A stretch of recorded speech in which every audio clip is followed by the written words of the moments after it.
The Wave, Chapter 8. Both David and Lori lived within walking distance of Gordon High. David's route didn't necessarily lead past Lori's house, but ever since 10th grade, he'd always gone out of his way. When he first noticed her, as a sophomore, he used to walk down her street on the way to school every morning, hoping that he would pass her house just as she was leaving for school. At first, he managed to run into her only about once a week, but as the weeks passed and they got to know each other, he began to catch her more frequently until, by the spring, they walked together almost every day. For a long time, David thought this was just a matter of luck and good timing. It never occurred to him that from the beginning, Lori had waited at her window watching for him. At first, she'd only pretended to run into him once a week. Later, she ran into him more often. When David picked Lori up to walk with her to school the next morning, he was bursting with brainstorms. "I'm telling you, Lori," he said as they walked along a sidewalk toward school, "this is just what the football team needs." "What the football team needs," Lori told him, "is a quarterback who can pass, a running back who doesn't fumble, and a couple of linebackers who aren't afraid to tackle, and an end who—" "Stop it," David said irritably. "I'm serious. I've got the team into it yesterday. Brian and Eric helped me. The guys really responded to it. I mean, it's not like we improved in only one practice, but I could feel it. I could really feel the team spirit. Even Coach Schiller was impressed. He said we were like a new team." "My mother says it sounds like brainwashing to her," Lori said. "What?" "She says Mr. Ross is manipulating us." "She's crazy," David said. "How could she know? And besides, what do you care what your mother says? You know she worries about everything." "I didn't say I agreed with her," Lori said. "Well, you didn't say you disagreed with her either," David said. "I was just telling you what she said," Lori replied. David wouldn't let it drop. "How does she know anyway? She can't possibly understand what the wave is about unless she's been in class to see it work. Parents always think they know everything." Lori suddenly felt an urge to disagree with him, but she restrained herself. She didn't want to start a fight with David over something so petty. She hated it when they quarreled. Besides, for all she knew, the wave might be just what the football team needed. They certainly needed something. She decided to change the subject. "Did you find help for calculus?" David shrugged. "Nah, the only kids who know anything are in my class." "So why not ask any of them?" "No way," David said. "I don't want any of them to know I'm having trouble." "Why not?" Lori asked. "I'm sure someone would help you." "Of course they would help," David said, "but I don't want their help." Lori sighed. It was true that lots of kids at school were competitive about grades and class standing, but few took it as far as David did. "Well," she said, "I know Amy didn't say anything at lunch, but if you can't find anyone else, she could probably help you." "Amy?" "She's incredibly smart in math," Lori explained. "I bet you could give her your math problem and she'd have it figured out in 10 minutes. "But I asked her at lunch," David said. "She was just being shy," Lori said. "I think she likes Brian and she doesn't want to intimidate him by seeming too brainy." David laughed. "I don't think she has to worry, Lori. The only way she could intimidate him was if she weighed 200 pounds and wore a Clarkstone uniform." When the students arrived in class that day, there was a large poster in the back of the room with a blue wave symbol on it. They found Mr. Ross dressed differently than usual. Where before he'd come to class in casual clothes, today he wore a blue suit, a white shirt, and a tie. The students went quickly to their seats as their teacher walked up and down the aisles, passing out small yellow cards. Brad nudged Lori. "It's not time for report cards," he whispered. Lori stared at the card she'd received. "It's a Wave membership card," she whispered back. "What?" Brad hissed. "All right," Mr. Ross said, slapping his hands together loudly. "No talking." Brad sat up straight in his seat, but Lori understood his surprise. Membership cards? It must have been a joke. Meanwhile, Mr. Ross had finished distributing the cards and stood in front of the room. "Now you'll have all the membership cards," Mr. Ross announced. "If you turn them over, you will find that some of them have been marked with a red X. If you have a red X, you are to be a monitor, and you will report directly to me any members of the Wave who do not obey our rules." Around the room, students were scrutinizing their cards and turning them over to see if they had a red X. Those who had them, like Robert and Brian, were smiling. Those who didn't, like Lori, seemed less pleased. Lori raised her hand. "Yes, Lori," Ben said. What's the point of this?" Lori asked. There was silence around the room, and Ben did not answer right away. Then he said, "Aren't you forgetting something?" "Oh, right." Lori got up and stood next to her desk. "Mr. Ross, what's the point of these cards?" Ben had expected someone to question him on the cards. The reason for them would not be apparent immediately. For now, he said, "It's just an example of how a group might monitor itself." Lori had no other questions, so Ben turned to the blackboard and added another word to strength through discipline, strength through community.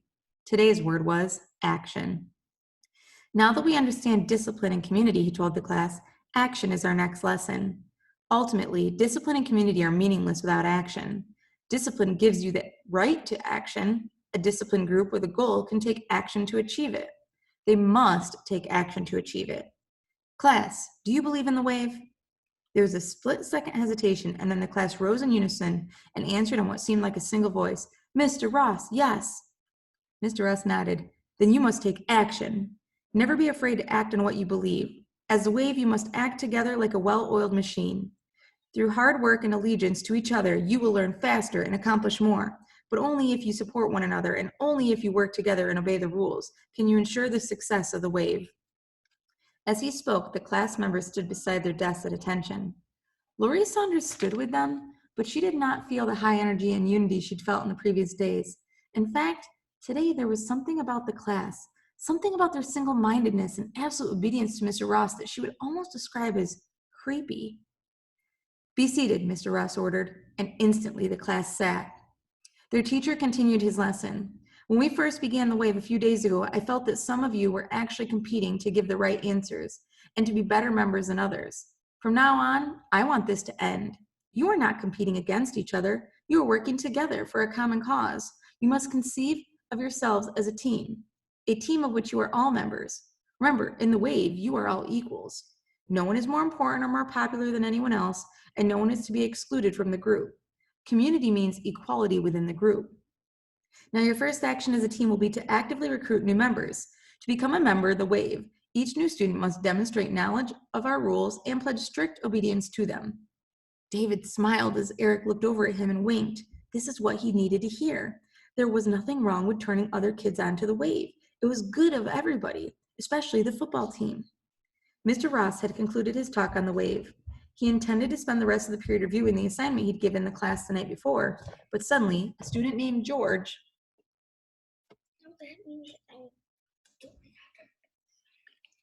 was raising his hand. Yes, George. George sprang from his seat to attention by his desk. Mr. Ross, for the first time, I feel like I'm part of something, he announced. Something great. Around the room, startled, students stared at George. Feeling the eyes of the class upon him, George began to sink back into his chair. But then, Robert suddenly stood. Mr. Ross, he said proudly, I know just how George feels. It's like being born again. No sooner had he returned to his seat than Amy stood.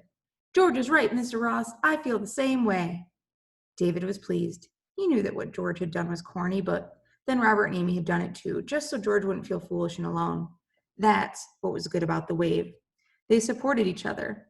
Now he stood up and said, Mr. Ross, I'm proud of the wave. This sudden outburst of testimonials surprised Ben. He was determined to get on to the day's classwork, but suddenly he knew he had to go along with the class a little longer.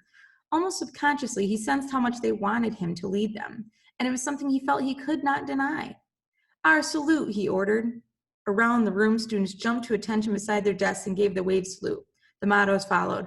Strength through discipline, strength through community, strength through action. Mr. Ross was picking up his class notes when the students burst forth again, this time giving the salute and chanting their motto without prompting. Then silence fell over the room. Mr. Ross gazed at the students in wonderment. The wave was no longer just an idea or a game. It was a living movement in his students. They were the wave now, and Ben realized that they could act on their own without him if they wanted. That thought could have been frightening, but Ben was confident that he had control as their leader. The experiment was simply becoming much more interesting. At lunch that day, all the wave members who were in the cafeteria sat in a single long table. Brian, Brad, Amy, Lori, and David were there. At first, Robert Billings seemed tentative about joining them, but when David saw him, he insisted he sit at the table, telling him they were all part of the wave now. Most of the kids were raving about what was going on in Mr. Ross's class, and Lori really had no reason to argue with them. But still, she felt odd. All that saluting and chanting. Finally, during a pause in the conversation, she said, Does anyone feel kind of strange about this? David turned to her. What do you mean? I don't know, Lori said, but doesn't it feel a little weird? It's just so different, Amy told her. That's why it feels weird. Yeah, Brad said. It's like there's no in crowd anymore. Man, the thing that bugs me the most about school sometimes is all these little cliques. I'm tired of feeling like every day is a big popularity contest. That's what's so great about the wave. You don't have to worry about how popular we are. We're all equal. We're all part of the same community. Do you think everyone likes that? Lori asked. Do you know anyone who doesn't? David asked. Lori felt her face grow flushed. Well, I'm not sure I do. Suddenly, Brian pulled something out of his pocket and held it up to Lori. Hey, don't forget, he said. He was holding up his Wave membership card with the red X on the back. Forget what? Lori asked. You know, Brian said. What Mr. Ross said about reporting anyone who breaks the rules. Lori was shocked. Brian really couldn't be serious, could he? Now Brian started to grin and she relaxed. Besides, David said, Lori isn't breaking any rule. If she really was against the wave, she would be, Robert said.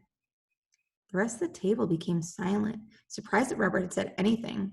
Some of them weren't even used to hearing his voice. He usually said so little. What I mean is, Robert said nervously, the whole idea of the wave is that people in it have to support it. If we're really a community, we all have to agree. Lori was about to say something, but she stopped herself. It was the wave that had given Robert the courage to sit at the table with them and to join in the conversation. If she argued against the wave now, she would really be implying that Robert should go sit by himself again and not be part of their community.